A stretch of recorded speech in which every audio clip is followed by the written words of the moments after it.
के आगे हारी हसीना। बांग्लादेश में पलट गई बाजी।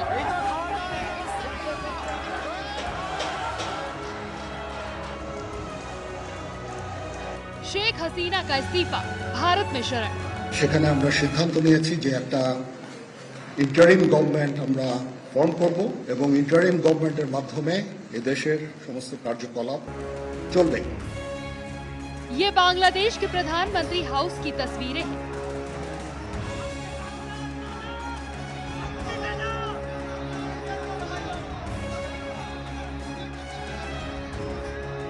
जहां भी जिधर भी देखेंगे प्रदर्शनकारियों का कब्जा नजर आएगा।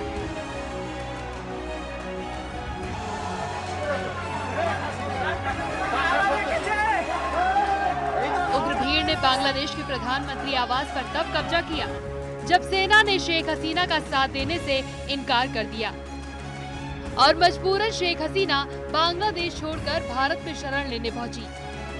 और प्रधानमंत्री शेख हसीना ने देश छोड़कर बाहर चली गई है। वो हमने सुना है कि एक सुरक्षित जगह पे अभी वहीं पे शेख हसीना जी हैं अभी। और मिलिट्री ने भी एक मतलब मार्शल लॉ की तरह इम्पोज कर लिया है। हो सकता है कि कोई ऐसा मतलब विदेशी देश भी हो जिसका हाथ भी इस इन मामलों में हुआ होगा। शेख हसीना के इस्तीफे के बाद उम्मीद की जा रही है कि बांग्लादेश में हिंसा थम जाएगी।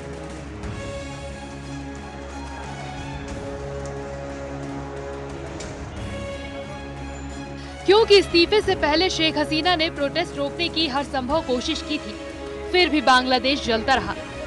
हिंसा के बीच बांग्लादेश सरकार ने Meta platform, Facebook, WhatsApp, messenger और इंस्टाग्राम बंद कर दिया है। इसके बावजूद सोशल मीडिया पर अफवाहों की बाढ़ आई हुई है।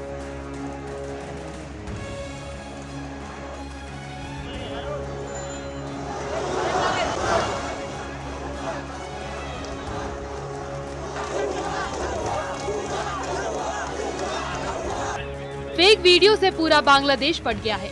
अफवाहों को रोकने में प्रशासन पूरी तरह से असफल नजर आया। माना जा रहा है कि ये आंदोलन अब छात्रों के हाथों से निकलकर पूरी तरह से कट्टर इस्लामी संगठनों के हाथों में चला गया।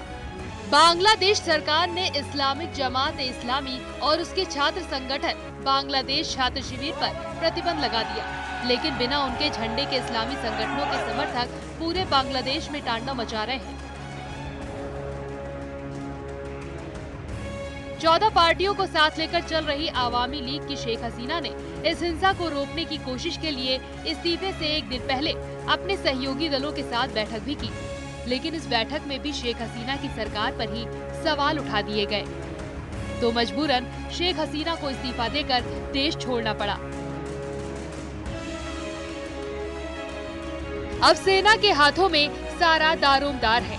पूरी तरह यकीन है कि हमारा सरकार, हमारे जो लोग हैं जिससे जो इस मुद्दा देख रहे हैं वो मतलब उनका योगदान यही होगा कि बांग्लादेश के जो भी हैं अभी मिलिट्री और बाकी कोई इंटरिम एडमिनिस्ट्रेशन, उनसे संपर्क हो और जो हमारे मतलब देश के हित में जो भी करना है वो हम करेंगे।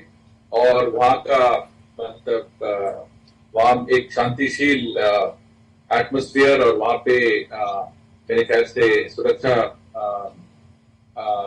होना बहुत ही जरूरी है हमारे लिए।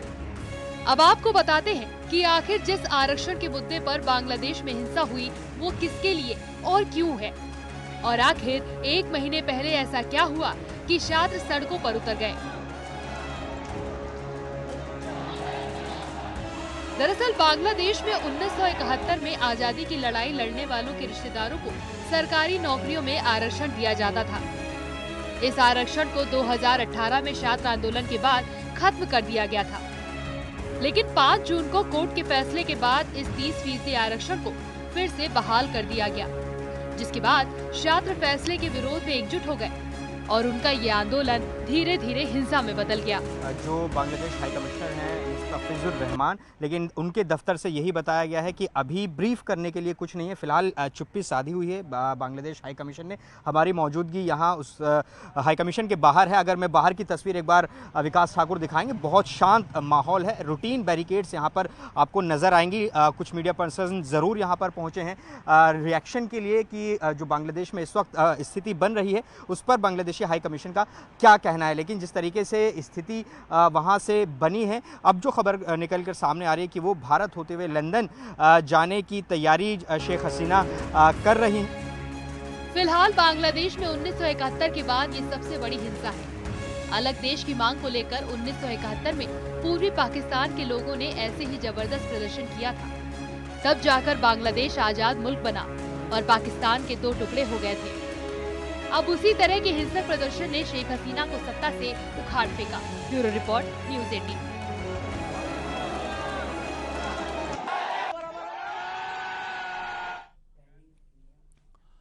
शेख हसीना के इस्तीफे से पहले किस तरह आंदोलन भड़का, किस तरह हिंसा भड़की जिसमें 300 लोगों ने अपनी जान गंवा दी। सिर्फ रविवार को हुई हिंसा में 98 लोगों के मारे जाने की खबर है।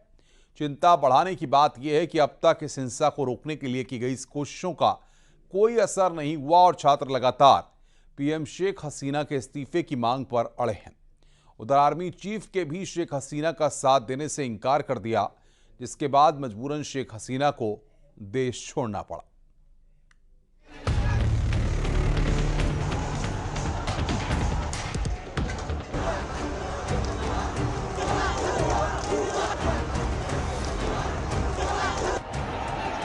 बांग्लादेश में पिछले 1 महीने से जारी आरक्षण के खिलाफ आंदोलन में रविवार को अचानक हिंसा भड़क गई।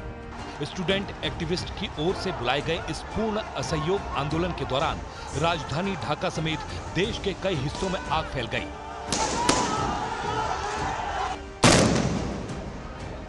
सबसे ज्यादा सिराजगंज इलाके में हालात बिगड़े और सबसे ज्यादा अधिकारियों के हताहत होने की खबरें भी इसी इलाके से सामने आईं।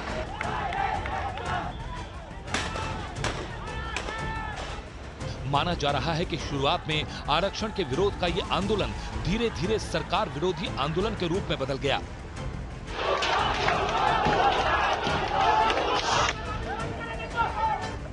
छात्र नेताओं ने सीधे प्रधानमंत्री शेख हसीना के इस्तीफे की मांग कर दी। साथ ही लोगों से टैक्स और दूसरे बिलों को भी न भरने की अपील की। बांग्लादेश के अलग अलग शहरों में जोरदार हिंसा के बाद शेख हसीना सरकार ने हिंसा पर लगाम लगाने के लिए 3 दिन की सरकारी छुट्टी का ऐलान कर दिया। साथ ही कई इलाकों में कर्फ्यू भी लगा दिया गया, जबकि अफवाहों को फैलने से रोकने के लिए ढाका में इंटरनेट सेवा रोक दी गई। साथ ही फेसबुक, व्हाट्सएप और इंस्टाग्राम जैसी सोशल मीडिया ऐप पर भी रोक लगा दी गई। आर्मी चीफ का गोलीबारी रोकने का ऐलान, प्रदर्शनकारियों पर नहीं चलेगी गोली। इस बीच बांग्लादेश के आर्मी चीफ ने इस हिंसा को 1971 के बाद की सबसे बड़ी हिंसा बताते हुए प्रदर्शनकारियों पर कोई गोलीबारी नहीं करने का ऐलान कर दिया। उन्होंने सेना मुख्यालय में सेना की तैनाती पर भी चर्चा की। उधर छात्रों के समर्थन में उतरे पूर्व आर्मी चीफ ने भी सुरक्षा बल के जवानों से तुरंत अपने कैंप में लौटने की अपील की। आखिर क्यों उग्र हुआ छात्रों का प्रदर्शन? क्या मांग कर रहे हैं प्रदर्शनकारी छात्र?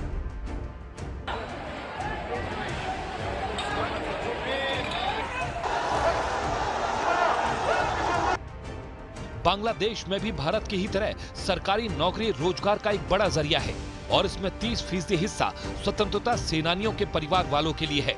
इस 30% हिस्से को 2018 में प्रदर्शन के बाद हटा दिया गया था, लेकिन अदालत के फैसले के बाद सरकार ने इसे फिर से लागू कर दिया और कोर्ट के इसी फैसले के बाद छात्र सड़कों पर उतर गए और धीरे धीरे उनका ये प्रदर्शन बढ़ता ही चला गया।